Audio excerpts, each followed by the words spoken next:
굳이 몰라드는 정보들 디테일은 빼고 양으로 승부합니다. 정치 TMI 오마이 뉴스의 박정호 기자 나왔습니다. 어서 오십시오. 네, 안녕하십니까. 오늘 문 대통령이 청와대에서 수석 보좌관 회의를 열었는데 의미 있는 메시지를 내는 것 같습니다. 네, 국회를 향한 메시지가 있었는데요. 네. 문재인 대통령은 국민을 위해 꼭 필요한 법안들을 정치적 사안과 연계해 흥정거리로 전락시키는 것은 있을 수 없는 일이다라고 지적을 했고요. 아이 부모들의 절절한 외침을 무겁게 받아들이는 국회가 돼야 한다라고 강조했습니다.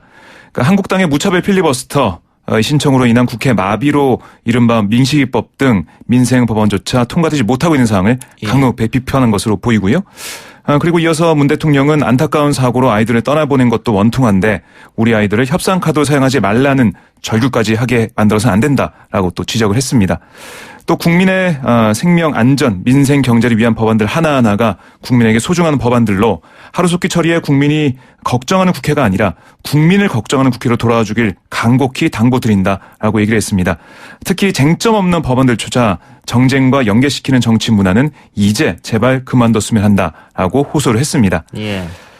네, 그리고 20대 국회는 파행으로 일관했다라면서 민생보다 정쟁을 앞세우고 국민보다 당리당략을 우선시하는 잘못된 정치가 정상적인 정치를 도태시켰다. 국회 선진화를 위한 법이 오히려 후진적인 발목 잡기 정치에 악용되는 현실을 국민과 함께 우려하지 않을 수 없다라고 거듭 지적을 했습니다. 그 자유한국당을 콕 집어서 이야기하지 않았습니다만 굉장히 이례적으로 자유한국당을 비판하는. 그렇습니다. 내용만 보면 한국당을 강하게 비판한 걸로 보입니다. 예, 지금 국회가 제 기능을 못하고 있다는 것은 뭐 모든 분들이 느끼는 바일 텐데 이 필리버스터 전국 여야 입장은 좀 다른 것 같죠? 그렇습니다. 아까 초반에 저희 방송 통해서 들으셨겠지만 이해찬 민주당 대표 한국당과 더 이상 협상할 여지가 사라졌다고 오늘 선언을 했습니다. 오전에 열린 최고위원 회의에서 만일 지난달 29일 본회의를 열었다면 정기국회 동안 아무것도 못하고 허송세월할 뻔했다면서 한국당의 뜻대로 그렇게 한다면 199번의 임시국회를 열어야 한다는 뜻이다. 국가기관의 기능을 정지시키고 마음대로 하겠다는 게 바로 쿠데타다라고 강하게 지적을 했습니다. 또한 민생 법안을 인질로 헌법과 국회의 폭행을 가한 것이다. 이런 사람들과는 더 이상 협상과 대화를 할 수 없다라고 질타를 했습니다. 그리고 민주당의 협상 재개 요건 이 얘기 나왔는데요. 한국당의 필리버스터 취소라고 보시면 되겠습니다. 예. 이 대표는 한국당이 비쟁점 법안에 대한 필리버스터를 신청하지 않고 국회를 정상적으로 운영하겠다는 공개 약속하는 경우에만 한국당과 대화해 예산안과 법안을 처리하겠다라면서 응하지 않을 경우에는 국회를 정상 운영하고자 하는 다른 야당과 협력해서 국회를 정상화시키겠다라고 강조했습니다. 예. 그러니까 4+1으로 통과시키겠다 이 말인 것 같고요. 그렇습니다. 쟁점 법안에 대해서는. 네. 그다음에 예산안 같은 경우에는 국회가 마비되면은 정부가 낸 예산안을 통과할 수밖에 없는 문제거든요. 그렇죠. 그런데 사실 이론적으로는 가능한데요. 예산안 같은 경우는 오늘까지 통과돼야 되거든요. 근데 통과될 가능성이 없기 때문에 아마 2015년부터 계속해서 법정 시한을 넘긴 채로 진행이 되게 되겠는데 아무래도 예산안 같은 경우는 여야 합의로 했던 게 관례이기 때문에 야당, 그러니까 한국당의 입장 변을 좀 기다릴 것으로 보입니다. 예, 알겠습니다. 자, 황교안 한국당 대표는 당무에 복귀했고 정미경 신보라 의원도 단식을 중단했네요. 네, 그렇습니다. 황교안 대표가 오늘 당무에 복귀하면서 두 여성, 그러니까 정미경 최고위원과 신보라 의원에게 이제 단식을 그만해라라고 좀 요구를 했습니다. 그래서 두 최고위원과 의원이 병원으로 가서 지금 회복을 하고 있는 상황이 됐고요. 황교안 대표가 오늘 당무에 복귀하면서 처음으로 향한 곳이 국회가 아니라 청와대 앞이었습니다. 그러니까 청와대 앞에 이 단식 농성장이 한국당의 투쟁 천막이 됐어요. 거기서 당무를 보는 거예요, 앉아서. 그런 상황이 됐고 황교안 대표는 오늘 비판 여론 의식한 듯 시급한 민생 관련 법안들을 우선 통과시키도록 하겠다라면서도 여당은 야당이 민생법을 가로막고 있다고 거짓 선동하고 있다. 그러나 사실이 아니다라고 주장을 했습니다. 오히려 이를 빌미로 국회법에 보장된 합법적인 필리버스터를 방해하는 것이야말로 탈법적, 반민주적, 비민주적 처사다라고 주장을 했습니다. 나경원 대표도 강하게 청와대와 여당을 향해서 메시지를 내놨는데요. 청와대 여당은 잘못된 불법적 패스트트랙을 처리하고 양대 악법 처리할 생각하기는커녕 더 큰 불법으로 맞서고 있다라면서 하루빨리 통과돼야 할 민식이법, 각종 민생 법안이 여당의 국회 봉쇄에 발을 동동 구르고 있다. 민주당을 향해 화살을 돌렸고요.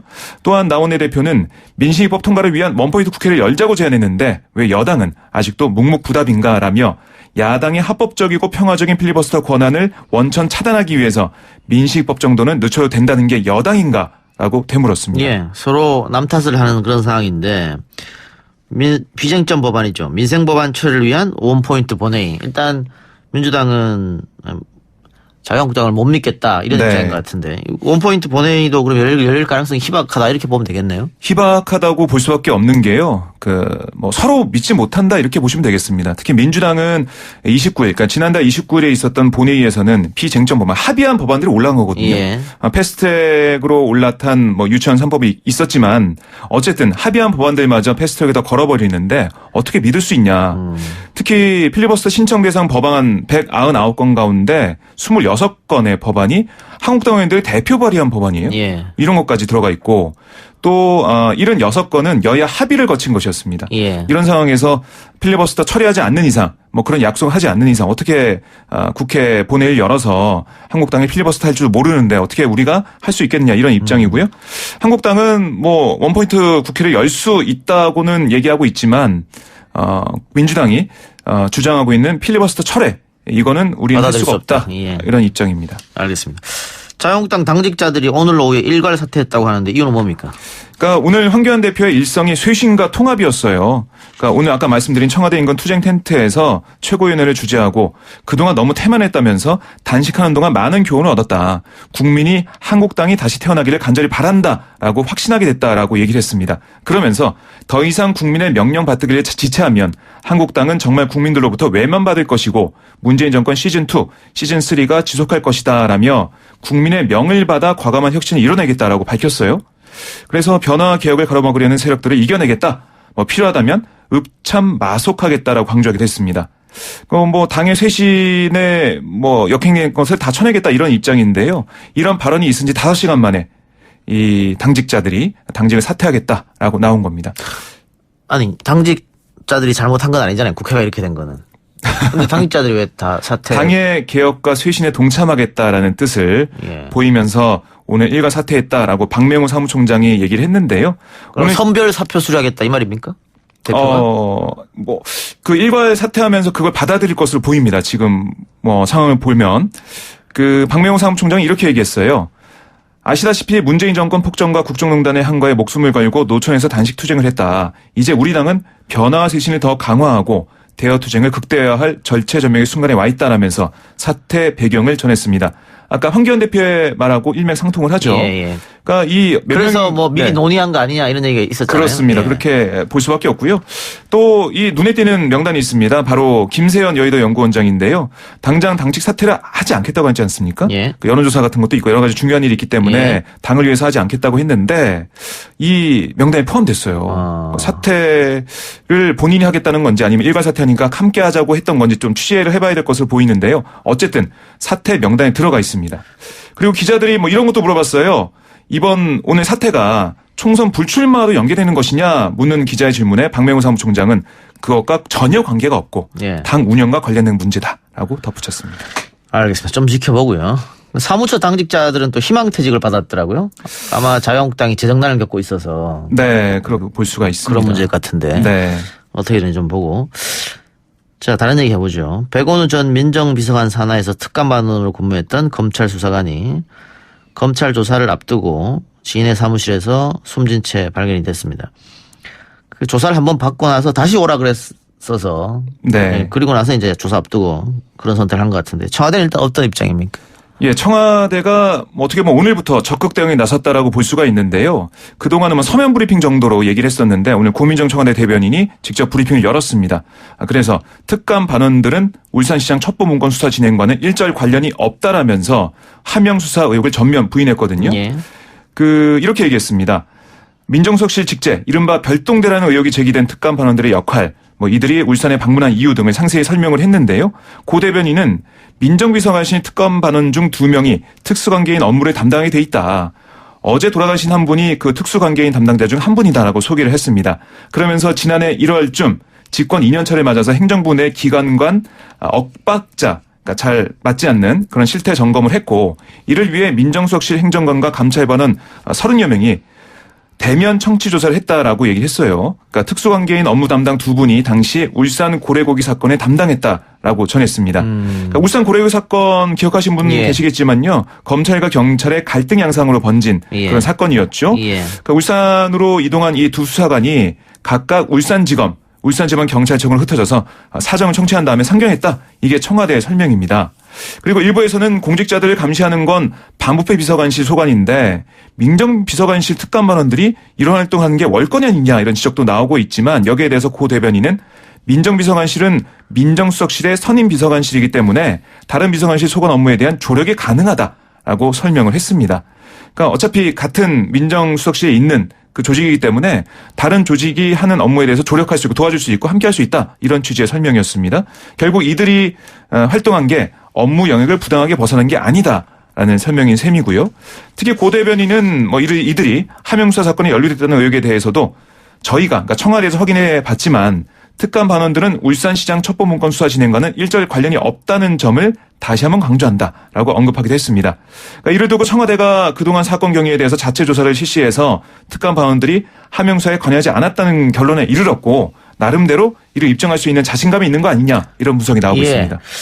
그러면은 지금 언론 보도로 나오는 거 보면은 하명수사가 맞다라는 뉘앙스로 기사들이 기사를 쓰고 있지 않습니까? 그건 다 네. 검찰발 같은데. 그렇습니다. 그럼 검찰에서는 하명수사가 맞다라고 보고 있는 거고 청와대는 아니다라고 생각하는 거고. 네. 이게 아까 고래고기 한부 사건 얘기했습니다만 고래고기 한부 사건은 검경이 치열하게 맞붙었던 사건이지 않습니까? 그렇습니다. 그런데 이게 결국은 그 갈등이 당시에 황운하 울산경찰청장과 네. 검찰의 갈등으로 비춰졌거든요. 그렇죠. 네, 검경수사권 문제도 있고 해서요. 예. 네. 그렇기 때문에 청와대는 사람을 내려보냈다는 것이고. 예, 어떻게 갈등 사항이 전개되고 있고 예. 입장이 어떤 건지 왜 이렇게 엇박자가 나는지 알아보려고 했다는 겁니다. 예.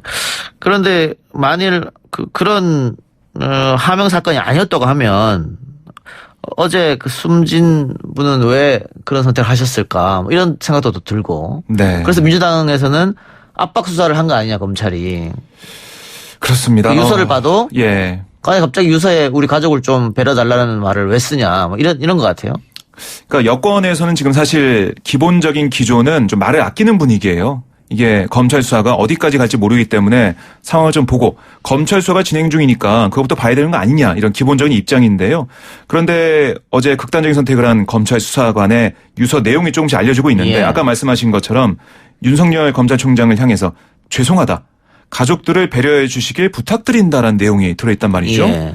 왜 극단적인 선택하는 그 상황에서 가족들을 윤 총장에게 부탁을 했을까. 여기에 대한 의심이 여권 내에서 좀 나오고 있습니다. 예. 그러니까 검찰이 과도한 압박을 통해서 그러니까 특히 가족 얘기가 나온 것은 이 수사관에 대해서 뭐 수사를 하면서 하명 수사 의혹뿐만이 아니라 다른 의혹을 수사하면서 가족 관련된 것도 나온 게 아니냐 이런 조심스러운 얘기도 여권에서 나오고 있거든요. 예. 그러니까 별건 수사, 뭐 가족과 연관된 수사를 하면서 극단적 선택한 게 아니냐 이런 얘기가 예. 지금 나오고 있습니다. 그러니까 민주당 입장은 이 사건이 1년이 넘은 사건인데 그동안 캐비넷에 넣어서 묵혀놨다가 지금 이 시점에서 왜 꺼내 들었느냐. 그때 그것부터가 뭔가 네. 모종의 정치적 의도가 있지 않느냐 검찰이 이런 생각을 하고 있는 것 같습니다. 그렇습니다. 거기부터 시작이 되는 거죠. 예. 네.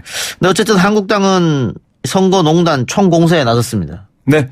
한국당은 이 사건이 하명수사 의혹과 관련된 뭐 전직 청와대 특별감사관 수사관이 스스로 뭐 극단적인 선택한 것에 대해서 이 수사관을 죽음으로까지 몰고 간 것이 과연 무엇인지 묻지 않을 수가 없다면서 검찰의 철저한 수사로 진상이 밝혀져야 한다. 윗선과 몸통 과연 누구인가라고 주장을 했습니다. 김성원 한국당 대변인은 논평을 통해서 한 행정관의 안타까운 선택으로 거하게 사건이 묻혀서는 안 된다. 본질은 청와대의 불법적 선거 개입이다. 선거 공작은 국기문란 행위이자 국민의 속인 범죄다라고 주장을 했습니다.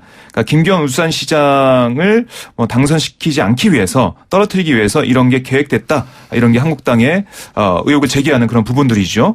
김연아 한국당 원내대변인도 논평에서 하명수사 의혹에 대해서 수사기관을 동원한 선거 개입 공작은 국민 주권을 우롱하고 자유민주주의의 근간을 뒤흔드는 중대한 사건이다. 새치어로 국민을 우롱하는 궤변을 늘어놓으면서 얼렁뚱땅 넘어갈 수 있는 사안이 결코 아니다라고 주장하고 있습니다. 예. 그러니까 자유한국당은 지금 현 시장이죠. 송철호 후보를 당선시키고 김기현 시장을 낙선시키기 위해서 네. 청와대에서 경찰에 수사를 한번 해봐라. 이렇게 첩보를 내렸고. 그렇습니다. 그리고 선거에 영향을 끼치기 위해서 이렇게 수사를 했다. 이렇게 의심하는 거지 않습니까? 그러니까 그 핵심에는 이게 백원우 전 민정비서관이 있다는 게 예. 뭐 이 검찰발 뉴스를 통해서 계속 나오고 있는 의혹이죠. 예. 네. 그러면서 이것은 뭐 백원우 혹은 조국 윗선에서의 지시다 이런 얘기도 나오는데 그 그렇습니다. 윗선은 그러면 조국 윗선이라고 하면 임종석 당시 실장이나 대통령밖에 없잖아요. 네. 그렇죠. 누구를 뜻하는 겁니까 그러면? 좀 봐야 되겠는데요. 어쨌든 이 칼끝이 어디까지 갈지 모르기 때문에 그래서 뭐 여권 쪽에서도 좀 지켜보자고 얘기 나오는 거고요. 윗선까지 조국 전 장관 윗선까지 간다면 말씀하신 대로 그 선까지 갈 수 있지 않겠냐 이런 얘기가 뭐 기자들 사이에서 나오고 법 쪽에서 좀 나오고 있습니다. 그래요. 알겠습니다. 좀 보죠. 한편으로는 이 김기현 전 울산시장 이런 정치 공작으로 인해서 내가 선거에 떨어졌기 때문에 이번 선거는 무효다. 이렇게 네. 이야기하고 있네요. 오늘 국회에서 기자회견을 열었습니다. 김 전 시장 공정한 선거 관리해야 할 경찰과 청와대가 도리어 공권력을 동원해서 조직적으로 불법 선거를 주도했다. 그러므로 울산시장 선거는 중대한 하자로 인해 무효다라고 주장을 했습니다. 이에 선거 무효 소송을 제기하려고 한다라며 권력형 관건 공작 선거 게이트의 가장 큰 수혜자이고 공동 책임에서 결코 자유로울 수 없는 송초로 울산시장은 즉각 사퇴하고 국민들에게 공개 사과할 것을 촉구한다라고 주장을 했습니다. 특히 한국당은 선거 무효 소송을 제기하기 위해서 공직선거법 관련 조항에 대해 이번 주 중에 위헌 법률 심판 청구를 제기할 예정이에요. 그러니까 함께 기자회견에 참석한 한국당 법률자문위원회 부위원장 석동현 변호사는 선거 무효 또는 당선 무효 소송을 제기하기 위해서는 현행 법상에는 선거 소청 절차를 거치게 돼 있지만 기간이 이미 경과됐다. 현재는 불가능하다 이렇게 얘기하고 있습니다. 소청 기간이 선거 후 14일로 너무 짧고 뒤늦게 사유를 안 경우에도 소청 허용 규정이 부재한 상태여서 위헌적 요소가 다분하다. 그러니까 지금 법상에서는 할 수가 없으니까 이게 위헌이다라고 이 소청을 넣어서 처리하겠다 이런 입장입니다. 예. 이 사건이 참 글쎄 어디까지 퍼질지 모르겠습니다만은 검찰이 지금 경찰이 하명 수사를 받고 나섰다 이렇게 이제 이야기하고 있는데 네. 이 첩보는 검찰도 받았던 것이고 그렇습니다. 검찰도 나름 내사를 했었거든요. 네. 그럼 검찰도 청와대에서 첩보를 받고 하명 수사를 했는지 그것도 이제 밝혀야 될 부분이잖아요. 그렇습니다. 뭐 황운하 청장 같은 경우고 뭐 여러 언론 통해서 인터뷰를 좀 하고 있는데요. 아까 김기현 전 시장이 주장했던 그런 부분들, 김기현 전 시장 관련된 고발이 들어와서 피고발인 신분이 김기현 시장이 된 상태였음에도 불구하고 선거에 영향을 미치지 않기 위해서 조사하지 않았다는 겁니다. 그러니까 김기현 시장을 한 번도 부르지 않았는데 그렇습니다. 만약에 하명 수사였다면 불렀을 거 아니냐. 그게 하명수사라는 거에 딱 맞는 얘기죠. 예. 네. 한 번도 안 불렀는데 어떻게 하명 수사냐 이렇게 얘기하는 거죠. 그렇습니다. 그리고 계속해서 여러 가지 수사를 위해서 검찰에다가 뭐 이 영장 청구도 신청하고 뭐 했는데 여러 가지 협조적인 게 안 됐다는 거예요. 그래서 황운하 청장 같은 경우에는 자신을 향한 뭐 어떻게 보면 검찰의 보복성 그런 게 있는 거 아니냐 주장도 좀 하고 있고요. 그러니까 검경 수사권 조정 문제, 그러니까 검찰과 경찰의 문제가 여기까지 온 게 아니냐 이런 얘기도 좀 나오고 있습니다. 예. 검찰도 나름 내사를 하다가 경찰도 수사를 하고 있다고 했기 때문에 결국은 검찰을 송치할 것이니까 더 안 봤다 이렇게 또 얘기했단 말이죠. 그래서 이 문제는 글쎄요 앞뒤가 좀 안 맞는 것 같기도 하고 또 맞는 네. 것 같기도 하고 뭐가 뭔지 잘 모르겠습니다. 조금 그러니까 더 예. 두고 봐야 될 것 같아요. 그렇습니다. 그리고 지금 언론 보도가 좀 난무한데 뭐 황운하 청장과 송초로 당시 후보가 몇 번 어디서 뭐 장어집에서 만났대더라. 조국 전 장관이 울산에 내려가서 송초로를 만났대더라. 근데 지금 또 본인들은 다 아니라고 이야기하고 있거든요. 그런 부분에 대해서는 어떻게 결론을 날지도 검찰 수사에서 밝혀지겠죠. 좀 지켜봅시다. 그리고 내일 YTN 새벽에 하는 출발새 아침 여기에 송초로 울산시장이 전화 연결한다고 하니까 여러분들 궁금한 부분을 많이 들어보시기 바라겠습니다. 네. 자, 북한이 최근 통지문을 통해 일정 시한까지 금강산 지역의 남측 시설물 철거를 요구했고 그러지 않을 경우에 모종의 조치를 취하겠다. 모종의 조치 어떤 걸까요? 그러니까 뭐 언론 분석을 통해 보면 뭐 시설을 폭파할 수도 있다. 뭐 이런 얘기도 좀 나오고 있는데요. 어쨌든 북한이 계속해서 강경한 입장을 취하면서 우리 정부 그러니까 통일부에서 얘기하고 있는 여러 가지 제안을 거부하고 있다. 이거는 좀 확실해 보입니다. 이와 관련해서 김현철 통일부 장관이 오늘 관훈클럽 초청 토론회에서 현재 남북 간의 입장 차이가 지속되고 있는 상황이라고 설명을 했는데요. 김 장관은 북한은 일관되게 시설물의 철거라는 입장을 고수하고 있다면서 금강산 관광이 12년 동안 중단돼서 시설물 노후화가 심각하기에 정비의 필요성에 대해서는 우리도 공감을 하는 데까지 와 있다라고 얘기를 했습니다. 그러면서 금강산 관광이 추진되는 과정에서 숙소 문제를 해결하지 못해 컨테이너를 임시 숙소로 사용한 적이 있었는데 금강산 지역에 340개 정도 있다. 그동안에 중단되고 나서 관리가 되지 못하다 보니 여러 가지 차원에서 방치되어 있는 것도 사실이다라고 덧붙였습니다. 우선 컨테이너 숙소를 철거하는 방안을 검토 중이다 이렇게 볼 수가 있는데요. 또 다른 당국자는 금강산 지역에 그 온정각이나 온천장, 교회, 극장 등 다양한 시설들이 있지만 철거에 오더라도 국내에서 사용할 수 있는 방안이 없다. 우선 컨테이너 등을 철거하며 북측과 지속적으로 협의해 나간다. 이런 구상을 좀 밝히고 있습니다. 그러니까 북측의 철거가 너무 세니까 우리가 철거할 수 있는 건 철거하면서 대화를 좀 해보겠다. 이렇게 좀 볼 수가 있고요. 특히 좀 눈에 띄는 게 뭐냐면 샘 해밍턴 같은 남한에서 활동하는 외국인 방송인 5명이 금강산을 방문했지 않습니까? 예. 그 지난 10월 16일부터 17일까지 금강산을 방문해서 북측 안내원의 안내를 받으면서 금강산을 이동해서 관광을 한 것으로 알려지고 있는데요. 이들이 금강산을 방문한 시기가 바로 김정은 위원장이 금강산 시설 철거를 요구했다고 조선중앙통신이 보도하기 딱 일주일 전이에요. 예. 그러니까 북한이 금강산 관광 사업에서 남측을 전면 배제시킬 의도가 없다는 게 아니냐 이런 또 풀이도 나오고 있습니다. 예. 그러니까 불렀겠지요. 홍보를 위해서. 그렇죠. 부를 이유가 그거밖에 없죠. 예. 그런데 또 이게 철거하라고 지금 우리는 만나자고 하는데 계속 페이퍼만 보내면서 철거하라고 하니까 네. 상식적으로 페이퍼만 받고 우리가 가서 철거하기가 어렵지 않습니까? 어렵죠. 뭐 만나야 뭐 어디를 철거하고 어떻게 철거하고 얘기가 될 텐데. 네. 일단 북한의 지금 이런 요구도 굉장히 비상식적이지 않느냐. 또 하나는 오늘 통일부 장관이 얘기한 것 중에는 북한에서도 원산 갈마를 공동 개발하자 또 얘기했다고요. 이건 네. 또 금강산은 우리가 알아서 하겠다고 해놓고 이건 왜 또 이렇게 얘기하는지.